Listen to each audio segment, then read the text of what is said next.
तो चलिए स्टूडेंट्स, आज के इस लेक्चर में हम फूरियर श्रेणी या फूरियर प्रमेय क्या होती है, इसका कथन क्या होता है तथा इसे गणितीय रूप में किस प्रकार से हम व्यक्त कर सकते हैं, इसकी गणितीय अभिव्यक्ति क्या है, किस तरह से इसको हम मैथमेटिकली एक्सप्रेस करेंगे, इसे सीखेंगे। तो स्टूडेंट्स, सबसे पहले हम समझते हैं कि फूरियर श्रेणी या फूरियर प्रमेय जो होती है वो किस लिए उपयोग में लाई जाती है। तो देखिए, फिजिक्स में अनेक ऐसी घटनाएं होती हैं जिन घटनाओं का गणितीय विश्लेषण करने के लिए, उनको मैथमेटिकली एक्सप्रेस करने के लिए हमें अनेक प्रकार के जटिल आवर्ती फलनों की आवश्यकता पड़ती है। अनेक प्रकार के जटिल आवर्ती फलनों की आवश्यकता पड़ती है। उदाहरण के लिए जैसे हम बात करें कि किसी वाद्य यंत्र से उत्पन्न ध्वनि के लिए अगर हम विस्थापन समय वक्र खींचें तो विस्थापन समय वक्र जो होगा ये ध्वनि के लिए वो एक जटिल आवर्ती फलन हो सकता है। ठीक है, यानी कि एक जटिल आवर्ती फलन के रूप में प्राप्त हो सकता है। तो स्टूडेंट्स, फूरियर ने इन जटिल आवर्ती फलनों को सरल रूप में व्यक्त करने के लिए, उनको गणितीय रूप में एनालिसिस करने के लिए एक प्रमेय प्रस्तावित की जिसे हम फूरियर श्रेणी या फूरियर प्रमेय के नाम से जानते हैं। तो अब हम बात करते हैं कि इस प्रमेय का कथन क्या है। तो देखिए स्टूडेंट्स, ये जो फूरियर श्रेणी है, इस फूरियर श्रेणी में फूरियर ने ये बताया कि किसी भी जटिल आवर्ती फलन को हम अनेक अनंत सरल आवर्ती फलनों के योग के रूप में व्यक्त कर सकते हैं। तो फूरियर ने हमें क्या बताया कि किसी जटिल आवर्ती फलन को हम अनेक सरल आवर्ती फलनों के रूप में व्यक्त कर सकते हैं। ठीक है, बट इसके साथ एक कंडीशन है कि ये जो जटिल आवर्ती फलन है जिसको हम सरल आवर्ती फलन के योग के रूप में व्यक्त कर रहे हैं, सरल आवर्ती फलनों के योग के रूप में व्यक्त कर रहे हैं, वो जटिल आवर्ती फलन, पहली बात फर्स्ट, कैसा होना चाहिए? एकल मानी, सिंगल वैल्यूड। ये जटिल आवर्ती फलन कैसा होना चाहिए? एकल मानी फलन होना चाहिए। सेकंड जो कंडीशन है जटिल आवर्ती फलन के लिए कि जटिल आवर्ती फलन का मान परिमित होना चाहिए। कैसा होना चाहिए स्टूडेंट्स? परिमित होना चाहिए। और थर्ड जो कंडीशन है जटिल आवर्ती फलन के लिए कि जटिल आवर्ती फलन जो होना चाहिए वो क्या होना चाहिए? सतत होना चाहिए, सतत। तो अगर कोई जटिल आवर्ती फलन इन तीनों कंडीशनों को फुलफिल करता है, इन तीनों शर्तों की पालना करता है, तो हम उस जटिल आवर्ती फलन को, फूरियर के अनुसार हम उस जटिल आवर्ती फलन को अनेक सरल आवर्ती फलनों के योग के रूप में व्यक्त कर सकते हैं। स्टूडेंट्स, ये जो सरल आवर्ती फलन होंगे, इन सरल आवर्ती फलनों की जो आवृत्तियां होंगी, वो आवृत्तियां, सरल आवर्ती फलनों की जो आवृत्तियां होंगी वो सदैव जटिल आवर्ती फलन की मूल आवृत्ति जो होगी उसके पूर्ण गुणज के रूप में लिखी जाती है। इन सरल आवर्ती फलनों की जो आवृत्तियां होंगी वो सदैव जटिल आवर्ती फलन की जो मूल आवृत्ति है, जो ओरिजिनल फ्रीक्वेंसी है, फंडामेंटल फ्रीक्वेंसी है, उसके पूर्ण गुणज के रूप में व्यक्त की जाएगी। ठीक है, तो स्टूडेंट्स, ये हमने अभी जो सीखा है यही फूरियर श्रेणी का कथन कहलाता है, फूरियर प्रमेय का कथन कहलाता है। तो देखिए, इस कथन को अगर हम गणितीय रूप में व्यक्त करें, ठीक है, तो गणितीय रूप में इस फूरियर श्रेणी को गणितीय रूप में इस फूरियर श्रेणी या फूरियर प्रमेय को किस प्रकार से हम लिख सकते हैं। तो सपोज कीजिए या हम किसी जटिल आवर्ती फलन को एफ ऑफ टी, एक समय का फलन है एफ ऑफ टी, जो जटिल आवर्ती फलन है, और इस जटिल आवर्ती फलन एफ ऑफ टी को हमें फूरियर श्रेणी के अनुसार अनेक सरल आवर्ती फलनों के रूप में लिखना है तो देखिए किस प्रकार हम इसको लिख सकते हैं। तो फूरियर प्रमेय का जो गणितीय कथन है उसके अनुसार जटिल आवर्ती फलन एफ ऑफ टी को हम लिखेंगे F of T equal to A naught plus summation N equal to 1 to infinitive and यहां जो समेशन के अंदर आएगा वो आएगा A N cos N omega T. Okay, A naught plus A N summation के अंदर A N cos N omega T and plus last term जो होगी इस पूरी श्रेणी की होगी N equal to 1 to infinitive summation B N sine N omega T. Okay, b N sine N omega T. ठीक है, तो ये जो हमने यहां पर लिखा है इसे ही हम क्या कहते हैं, फूरियर श्रेणी या फूरियर प्रमेय। तो स्टूडेंट्स ये फूरियर प्रमेय का गणितीय कथन है। ठीक है, अर्थात गणितीय रूप में हम फूरियर श्रेणी को इस प्रकार से व्यक्त करते हैं। हम देख सकते हैं कॉस और जो साइन है ये क्या है, सरल आवर्ती फलन, और एफ ऑफ टी क्या है, जटिल आवर्ती फलन। ठीक है, और यहां जो कांस्टेंट है ए नोट, ए एन तथा जो बी एन कांस्टेंट है इनको हम यहां कहते हैं फूरियर गुणांक। क्या कहा जाता है यहां पर इनको, फूरियर गुणांक। ठीक है स्टूडेंट्स, ये जो फूरियर गुणांक है ए नोट, ए एन और बी एन, इनका मान हम किस प्रकार से निकालते हैं, किस प्रकार से इनका मान कैलकुलेट करते हैं, यानी कि ए नोट, ए एन और बी एन का मान क्या होता है उसको हम यहां पर समझते हैं।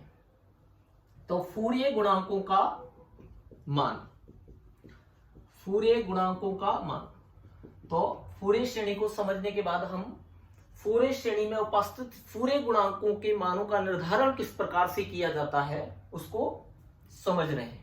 तो सबसे पहले हम फूरियर गुणांक ए नोट, फूरियर गुणांक ए नोट का निर्धारण किस प्रकार से किया जाता है, इसको किस प्रकार से कैलकुलेट किया जाता है उसे हम सीखते हैं।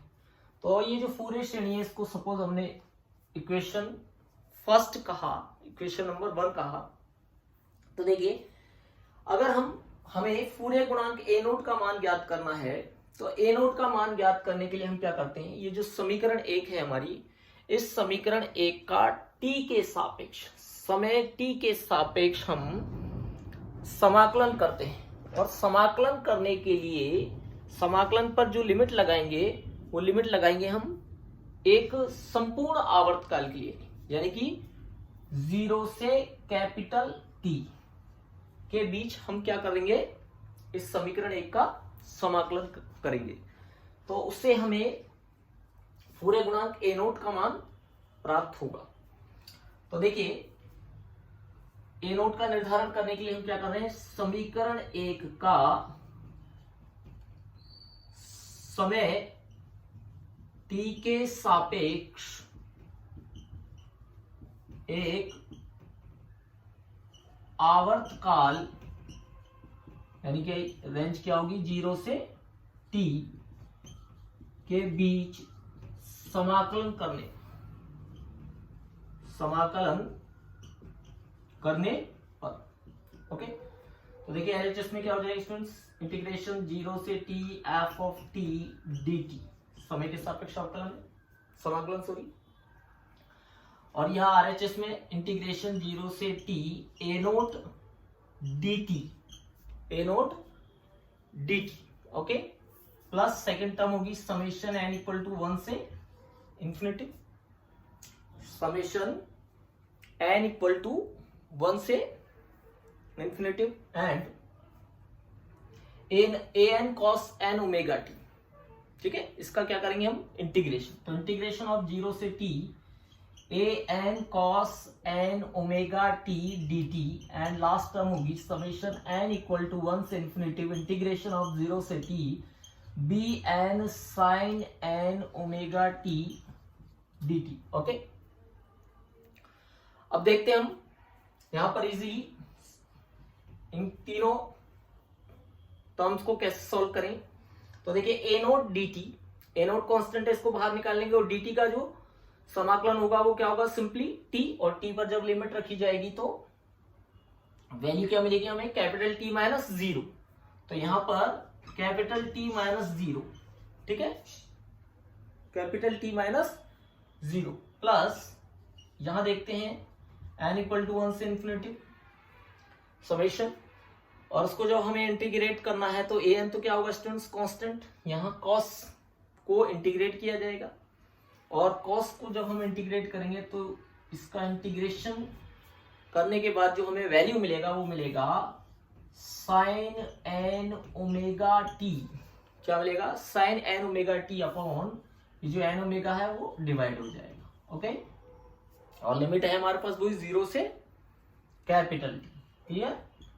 प्लस इसी तरह से यहां पर देखें हम समेशन एन इक्वल टू 1 से इंफिनिटी बी एन, और साइन को जब हम इंटीग्रेट करेंगे तो हमें क्या वैल्यू मिलेगी, minus cos N omega t upon N omega क्या होगा, डिवाइड हो जाएगा, ठीक है, और लिमिट वही 0 से कैपिटल टी, क्लियर।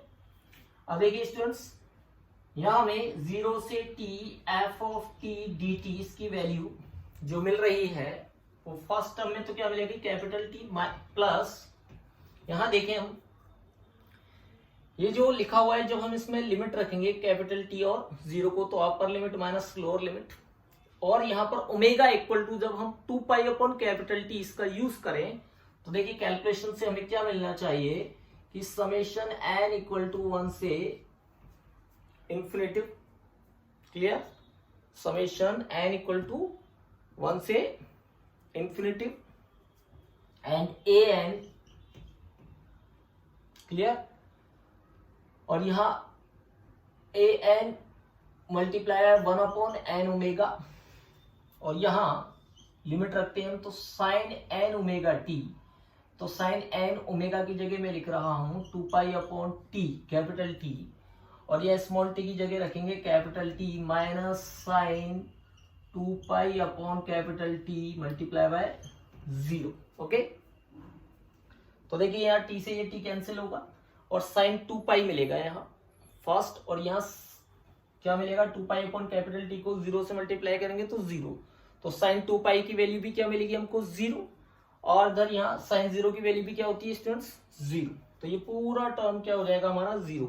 अब देखिए आगे इस पर हम डिस्कस करें लास्ट टर्म पर, प्लस तो समेशन एन इक्वल टू 1 से infinitive b n upon N omega, and यहां देखिए यहां माइनस है तो ये limit lower limit minus upper limit इसको रिवर्स कर दें तो cos n 2 pi upon t multiply by 0 minus cos n 2 pi upon t multiply by t.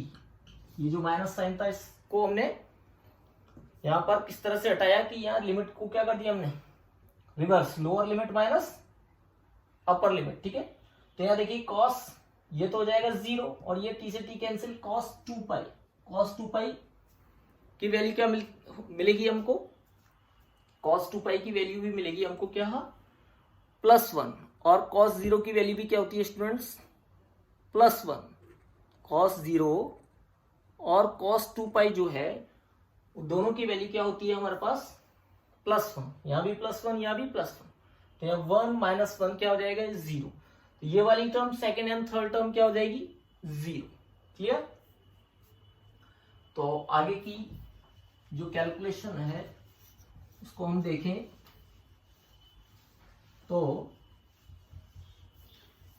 ये जो इक्वेशन है इसमें जो लास्ट टर्म और सेकंड लास्ट टर्म है यानी कि सेकंड और थर्ड टर्म है ये क्या हो जाएंगे 0, तो हमें वैल्यू मिलेगी इंटीग्रेशन ऑफ 0 से t f of t dt is equal to 0, sorry first term में क्या है कैपिटल T, तो ये कैपिटल T प्लस यहां से क्या मिलेगा 0, क्लियर, एंड लास्ट टर्म से भी क्या मिलेगा 0, तो रिजल्ट क्या है हमें T। तो ये हमारे पास इसका रिजल्ट क्या है T। और देखिए स्टूडेंट्स यहां हमें a नोट और था कांस्टेंट गुणा, तो a नोट को भी ध्यान दे यहाँ पर, ये यहाँ पर हमने इसको लिखा नहीं, तो ए नोट और है यहाँ इस फर्स्ट टर्म के साथ, तो ए नोट और मल्टीप्लाई बाय कैपिटल टी, ठीक है।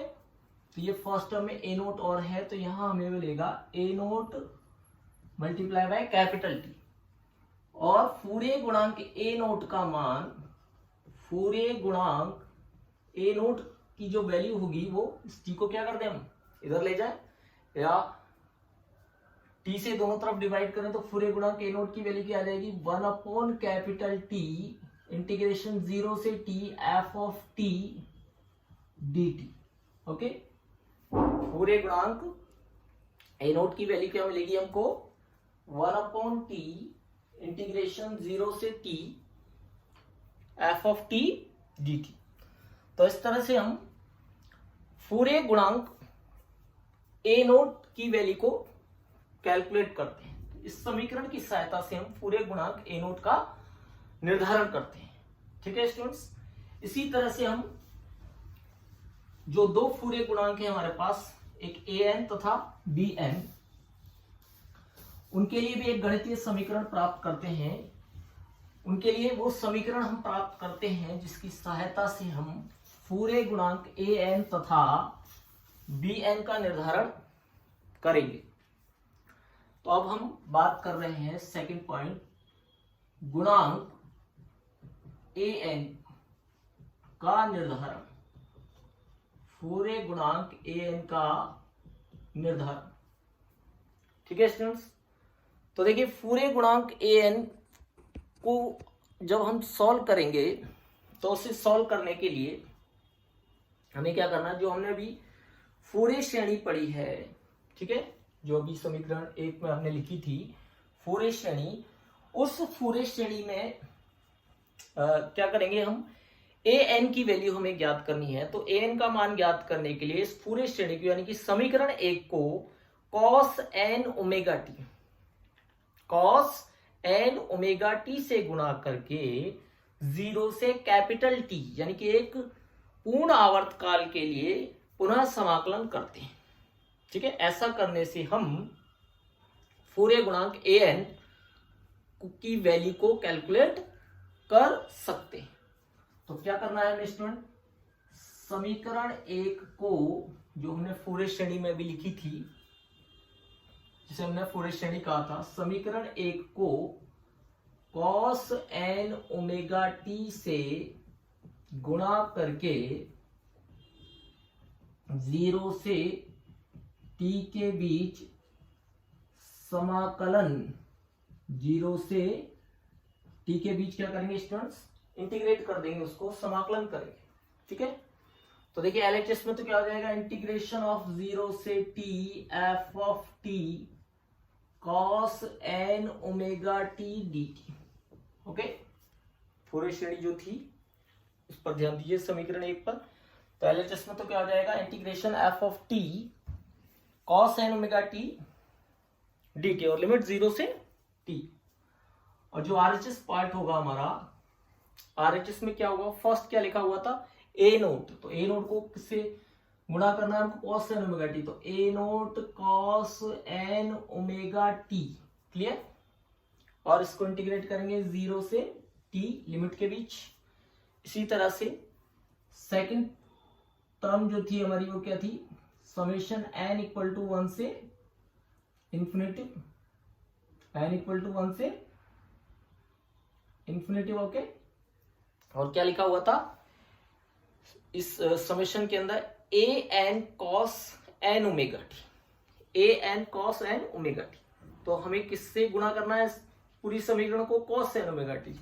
तो कितना हो जाएगा ये, A N cos square N omega T, and जो लास्ट टर्म होगी हमारी वो क्या हो जाएगी, plus summation N equal to 1 से इंफिनिटिव बी एन, जब इसको कॉस एन ओमेगा टी से गुणा करेंगे तो लास्ट जो टर्म होगी वो क्या हो जाएगी, b N sine N omega T and cos N omega t. और स्टूडेंट्स क्या करना है हमको, इंटीग्रेट भी करना है। तो ये इंटीग्रेशन यहाँ क्या हो जाएगा, इंटीग्रेशन 0 से टी के बीच में ये इंटीग्रेशन हो जाएगा, ठीक है।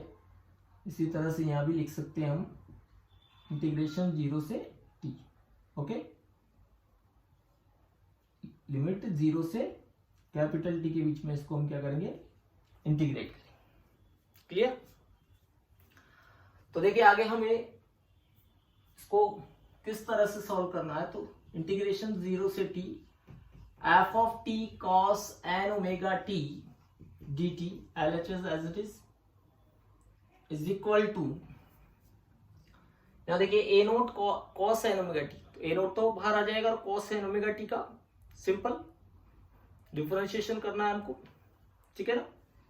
तो a नोट बाहर निकाला, cos का डिफरेंशिएशन क्या, इंटीग्रेशन। तो cos का इंटीग्रेशन क्या हो जाएगा, sin n omega t upon n omega, और लिमिट है हमारे पास ये 0 से कैपिटल T। तो ये तो फर्स्ट टर्म का यहाँ पर इंटीग्रेशन, ठीक है। इसी तरह से second term summation n equal to 1 से इंफिनिटी। क्लियर? अब यहाँ an तो कांस्टेंट है, इसको तो हम बाहर निकाल लें, इसका समाकलन होगा नहीं, तो ये an, और यहाँ है cos square n omega t dt। Clear? cos square n omega t dt। तो इसको इंटीग्रेट करने के लिए हम फॉर्मूला लगा रहे हैं cos स्क्वायर,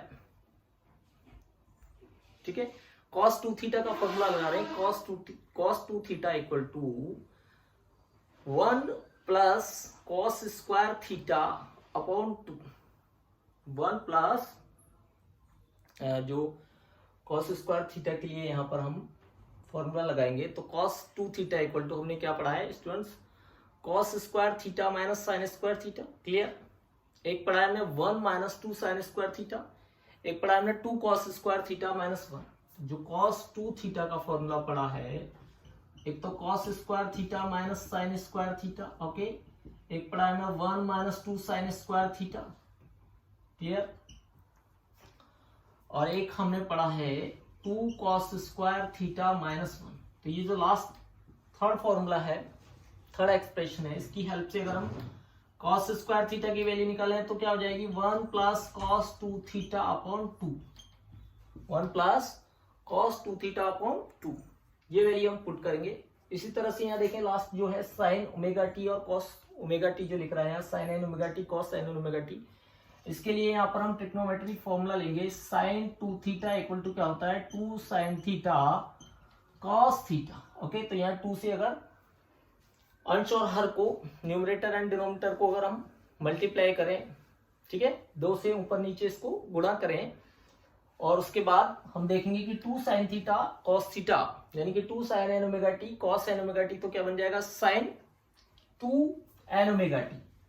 और उसमें इस फॉर्मूले को यहाँ पर हम पुट कर सकते हैं, ठीक है।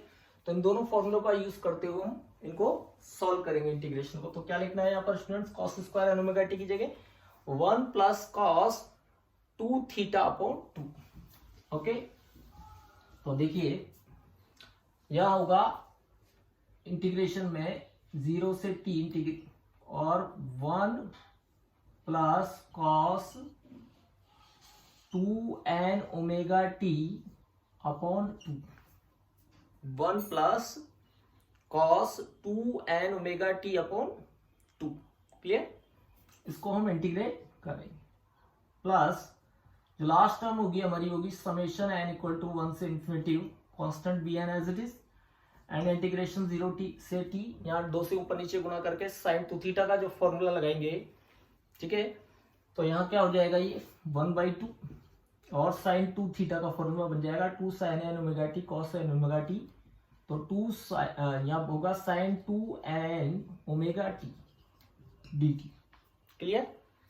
sin 2n omega T dt। तो इनको हमें इंटीग्रेट करना। तो आगे देखिए LHS तो एज इट इज, RHS में हम देखते हैं। तो first a naught upon n omega, और यहाँ n ओमेगा टी, इस पर जब हम लिमिट यहाँ पर ये लगाएंगे और उसको ऑपरेट करेंगे तो वैल्यू क्या मिलेगी, देखिए इधर sin n ओमेगा की जगह लिख रहे हैं 2 pi upon t multiply by t minus sine 0। ओके, इस तरह से इसको यहाँ सॉल्व करेंगे, और प्लस यहाँ देखिए समेशन एन इक्वल टू 1 से इंफिनिटिव ए एन, ठीक, और ये 2 बाहर लिख सकते हैं इसको, A N upon 2 1 plus cos 2n omega T D T. इसको यहां पर हमें इंटीग्रेट करना है। तो यहां देखिए dt को दोनों के साथ ऑपरेट करें तो dt, पहले किसका इंटीग्रेशन हो जाएगा यहां पर, dt का। क्लियर? तो dt का जब हम इंटीग्रेशन करेंगे तो dt का इंटीग्रेशन किसके इक्वल आ जाएगा स्टूडेंट्स, t के इक्वल। क्लियर? dt का इंटीग्रेशन यह किसके इक्वल आ जाएगा, t के इक्वल। ये dt इंटीग्रेशन 0 से t, इस 2 को तो हमने दोनों से बाहर ले लिया, और प्लस इंटीग्रेशन 0 से t cos 2n omega t dt, ये दो टर्म इनको अलग अलग हमने किया, और प्लस इधर से यहां से last term summation n equal to 1 से इंफिनिटिव, और bn ये 1/2 को तो बाहर लिया, और इंटीग्रेशन 0 से t sine 2n omega t dt। अब हम स्टूडेंट्स इसमें सिंपल फॉर्मूला यूज कर सकते हैं कॉस और साइन का। तो आगे ये t से t कैंसिल, साइन 2 पाई क्या होता है 0, साइन 0 भी क्या होता है 0, तो ये वैल्यू क्या मिलेगी हमें 0 माइनस 0 मीन्स 0। ठीक है, तो ये वैल्यू फर्स्ट टर्म मिली हमें 0 plus summation n equal to 1 से इंफिनिटिव, इसको सॉल्व करते हैं तो a n अपॉन 2 dt का इंटीग्रेशन क्या हो जाएगा कैपिटल T, सॉरी t, और फिर जब हम इसमें लिमिट रखेंगे तो लिमिट रखने पर क्या मिलेगी हमें value t minus 0, capital T minus 0, तो कैपिटल T मिलेगा यहां से, तो ये multiply by capital T plus, इसी तरह से देखिए यहां पर cos को जब हम इंटीग्रेट करेंगे और सॉल्व करेंगे तो cos 2n omega t, cos 2n omega t, तो इसको इंटीग्रेट करने पर हमें जो वैल्यू मिलेगी वो वैल्यू मिलनी चाहिए हमें cos की साइन के रूप में। तो sine 2n omega t, okay, cos का इंटीग्रेट करेंगे तो क्या मिलेगा हमको sign 2n omega t, okay, और ये जो डिवाइड होगा वो क्या हो जाएगा 2n ओमेगा, 2n ओमेगा, और यहां लिमिट है हमारे पास क्या 0 से t। ठीक है, और ये लास्ट टर्म इसकी प्लस, इसको सॉल्व करेंगे तो समेशन n इक्वल टू 1 से infinitive bn upon 2 as it is, और साइन को जब हम यहां पर इंटीग्रेट करेंगे तो साइन के लिए क्या आएगा माइनस कॉस, तो minus cos 2n omega t upon 2n omega, और लिमिट 0 से t। ठीक है, लिमिट क्या आ जाएगी 0 से t। आगे इसको सॉल्व करें तो ये तो फर्स्ट टर्म 0 हटाए इसको, और यहां से देखिए समेशन n इक्वल टू 1 से infinitive, okay, summation n equal to 1 to infinitive a n upon 2 t plus, यहां देखिए सॉल्व करते हैं इसको तो 1 अपॉन 2n ओमेगा, इसको बाहर लिखें, और यहां हम ये लिमिट ऑपरेट करें साइन पर तो साइन 2n ओमेगा की जगह लिखें 2 पाई अपॉन t, और upper limit t minus sine 2n 2 pi upon t multiply by 0। Okay, तो ये इस तरह से हमने यहां इसको ऑपरेट करेंगे। ठीक है, तो ये सेकेंड टर्म। इसी तरह से थर्ड टर्म हमारे पास क्या हो जाएगी प्लस bn अपॉन 2, ये माइनस साइन या तो बाहर ले लीजिए, इसको लिमिट के साथ एडजस्ट करें तो lower limit minus upper limit कर देते हैं इसको, तो देखिए 1 अपॉन 2n ओमेगा, ये तो एज इट इज, और यहाँ lower limit minus upper limit कर देते हैं, तो ये माइनस साइन इसके साथ एडजस्ट होगा, तो cos 0 हो जाएगा, ये तो माइनस लोअर लिमिट, और अपर लिमिट कैलकुलेट होगा cos 2n ओमेगा की जगह 2 pi upon t multiply bye t। ठीक है, तो यहां देखें आगे और इसको अगर हम आगे सॉल्व करेंगे तो ये समेशन n इक्वल टू 1 से इंफिनिटिव a n अपॉन 2 और यहाँ t, तो देखिए स्टूडेंट्स t प्लस यहां देखिए 1/2n ओमेगा और ये multiply by sine 2n 2π/t into T, तो यहाँ t से t कैंसिल और साइन 2π और 2n, ठीक है। तो ये कितना हो गया साइन 4n पाई, कितना हो गया साइन 4n पाई, 4n पाई, इसकी वैल्यू क्या होगी 0। इसी तरह से यहाँ क्या हो जाएगा ये 0, साइन 0 की वैल्यू क्या होगी 0, तो ये भी 0 और ये भी 0, तो कंप्लीट क्या हो जाएगा यहाँ पर 0, तो यहाँ से आ जाएगा t प्लस 0, ओके। प्लस जो लास्ट टर्म है इसको सॉल्व करने पर यहाँ देखिए cos 0 की वैल्यू तो होगी 1 और यहाँ से ये t से t कैंसिल, cos 2 और 2 यहाँ मल्टीप्लाई होगा तो cos 4n पाई, cos 4n पाई और cos 4n पाई की जो वैल्यू होगी वो भी क्या मिलेगी हमको, cos 4n पाई की वैल्यू भी +1, ठीक है।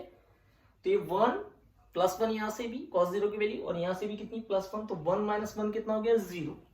तो स्टूडेंट्स ये लास्ट वाला जो हमारा टर्म है ये भी क्या हो गया 0, क्लियर।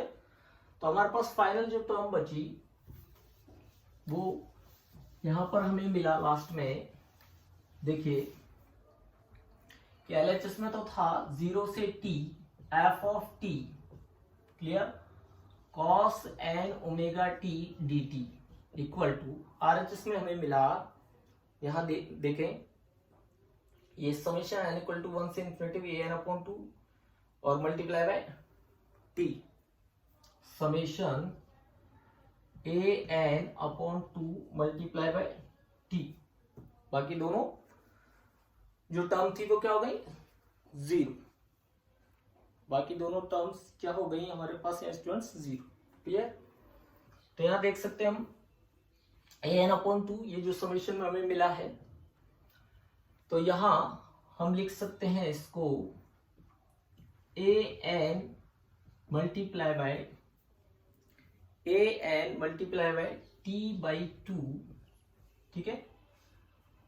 और यहां से an की वैल्यू जो आएगी, an की जो वैल्यू मिलेगी वो मिलेगी हमें क्या, इसको इधर t/2 के इधर ऑपरेट करें तो 2/t इंटीग्रेशन 0 से t f of t cos n omega t dt। an की जो वैल्यू मिलेगी हमें वो मिलेगी 2/t इंटीग्रेशन, लिमिट क्या है 0 से कैपिटल T और f of t cos n omega t dt। तो इस तरह से स्टूडेंट्स हम जो दूसरा फूरियर गुणांक है an, इसकी वैल्यू को कैलकुलेट करते हैं, ठीक है। इसी तरह से अगर हमें यहां तीसरा जो फूरियर गुणांक है इसे अगर हमें कैलकुलेट करना है, तीसरा फूरियर गुणांक को हमने डिनोट किया है किससे, bn से, तो उसका मान किस प्रकार से कैलकुलेट किया जाएगा और उसका मान क्या होगा, थर्ड फूरियर गुणांक, फूरियर इसको कहें हम इक्वेशन नंबर थर्ड, ठीक है। फूरियर गुणांक bn का निर्धारण,